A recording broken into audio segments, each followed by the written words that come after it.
रोहित की दीदी समीक्षा की शादी अर्पित से हुई थी। रोहित 20 साल का था, जो कि अपना पूरा दिन मोबाइल पर ही निकालता था। कभी पबजी खेलता तो कभी यूट्यूब चलाता। एक दिन अर्पित और समीक्षा समीक्षा के मम्मी पापा से मिलने आते हैं और देखते हैं कि रोहित मोबाइल से हटने को तैयार ही नहीं है। अरे रोहित, तुम्हारी तो आईआईटी की परीक्षा है ना? तुम तैयारी नहीं कर रहे हो परीक्षा की? वो सब तो मोबाइल पर ही हो जाएगा। ये देखिए, ये है गूगल। इससे जो भी पूछो वो सब बता देता है। तो आखिर कागज क्यों बर्बाद करूं? अरे पर तुम इन प्रश्नों की तैयारी बिना लिखोगे कैसे? उसमें क्या है, ये देखिए नोटपैड, बिल्कुल कॉपी जैसा है, इसी पर कर लूंगा। हम जब तुम्हारी उम्र के थे तब हम दोस्त मिलकर प्रश्न हल किया करते थे। उससे हमारी हैंडराइटिंग की भी प्रैक्टिस हो जाती थी और समय का भी अंदाजा लग जाता था। और फिर साथ में हम एक दूसरे की मदद भी कर देते थे अगर कोई अटक जाए तो।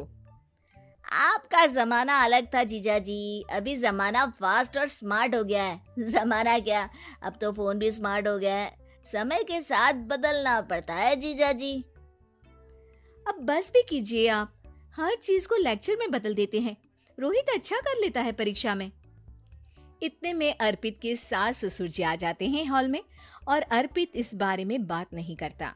हालांकि अर्पित को लगता तो है कि पूरी तरह मोबाइल पर लगे रहना सही नहीं है, पर वो इस बात को और नहीं छेड़ता। ऐसे ही 2 दिन निकल जाते हैं। समीक्षा, मुझे काम से फोन आया था, मुझे वापस काम पर लौटना पड़ेगा। पर हमें आए हुए तो 2 ही दिन हुए हैं, अभी चले गए तो माँ और पापा को अच्छा नहीं लगेगा ना। अच्छा ठीक है, तुम रुक जाओ, मैं काम खत्म करके फिर लौट आऊंगा।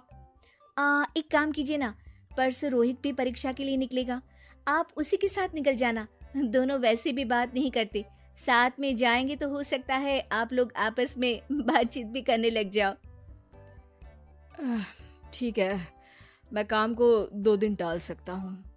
उसी रात जब सब खाना खाने बैठे थे तो अर्पित अपने जाने की खबर बाकी लोगों को बताता है। मुझे काम के लिए वापस जाना होगा। अरे बेटा, पर अभी तो तुम आए हो, इतनी जल्दी चले जाओगे? नहीं माँ जी, समीक्षा यहीं रहेगी और मैं जल्दी काम खत्म करके वापस आ जाऊंगा। ठीक है, काम भी जरूरी है। वैसे कब निकलोगे बेटा? 2 दिन में। मैंने सुना है कि उस दिन रोहित को भी परीक्षा के लिए जाना है, तो कल मैं दोनों की टिकट करा लेता हूँ बुक। मेरी टिकट रहने दीजिए जीजा जी, मैं तो फोन से ही करवा लूंगा। हाँ, पर कोई दिक्कत हो गई तो? अरे कोई दिक्कत नहीं होती जीजा जी, फोन सब कर सकता है। हमारे फोन के रिचार्ज से लेकर टीवी का रिचार्ज सब रोहित यही फोन से बैठे बैठे कर देता है। अब ये नई चीज तो हमारे समझ के परे है, पर अच्छा है कि रोहित जानता है। हमारी मेहनत इतनी कम हो गई भाई। हाँ, पर अगर टिकट नहीं मिली तो? अर्पित की बात पूरी होने से पहले ही बिजली चली जाती है। अरे ये क्या हो गया, आपने बिजली का बिल भर तो दिया था ना? अरे नहीं, मैं तो भूल गया था। अरे टेंशन मत लो माँ। देखा जीजा जी, आप बिजली का बिल भी भर सकते हो, समय बदल गया है। एक बार फिर अर्पित इस बात पर बहस नहीं करता। अगले दिन जाकर अपनी टिकट करवाता है और पैकिंग कर रहा होता है जब शाम को अचानक से रोहित के चिल्लाने की आवाज आती है। नहीं, प्लीज प्लीज हो जा, ऐसा मत कर यार, प्लीज हो जा। अरे क्या हो गया रोहित? दीदी, सर्वर हैंग हो गया, मेरी टिकट नहीं हो पाई दीदी। क्या मतलब टिकट नहीं हो पाई? इतने में वहां रोहित के मम्मी और पापा भी आ जाते हैं। अरे क्या हो गया? माँ, मेरा टिकट नहीं हो पाया, सर्वर डाउन हो गया। अरे पर तूने तो बोला था कि हो जाएगा। हो जाता है, पर अब क्या करूँ, ये क्या हो गया? अब कल की तो कोई बस भी नहीं है, ना ही अब टिकट मिलेगी ट्रेन की कल के लिए। मुझे तो कोई रास्ता नहीं दिख रहा। अब फिर लगता है मेरा ये साल बर्बाद हो जाएगा।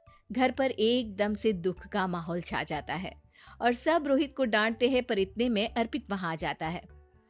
आप सब रोहित को क्यों डांट रहे हैं? आपने ही तो उसे बढ़ावा दिया था ना। लेकिन इसकी लापरवाही के कारण इसकी परीक्षा छूट जाएगी। इसने तो हमसे कहा था कि टिकट हो जाएंगे। हे भगवान, अब क्या होगा? चिंता करने की कोई बात नहीं है। मैंने एक एक्स्ट्रा टिकट करवा ली थी। मैं समझता हूँ कि मोबाइल हमारा ही काम आसान करने के लिए है, पर उस पर ही पूरी तरह से निर्भर होना तो गलत बात है ना। रोहित टिकट को देखकर बहुत खुश हो जाता है और जोर से जाकर अपने जीजाजी के गले लग जाता है। सॉरी जीजाजी, मुझे आपकी बात ध्यान से सुननी चाहिए थी, पर थैंक यू सो मच। हाँ बेटा, तुमने तो इसका भविष्य बचा लिया। शिक्षा, दूसरों से मदद मांगना गलत नहीं, पर दूसरों पर निर्भर हो जाना गलत है।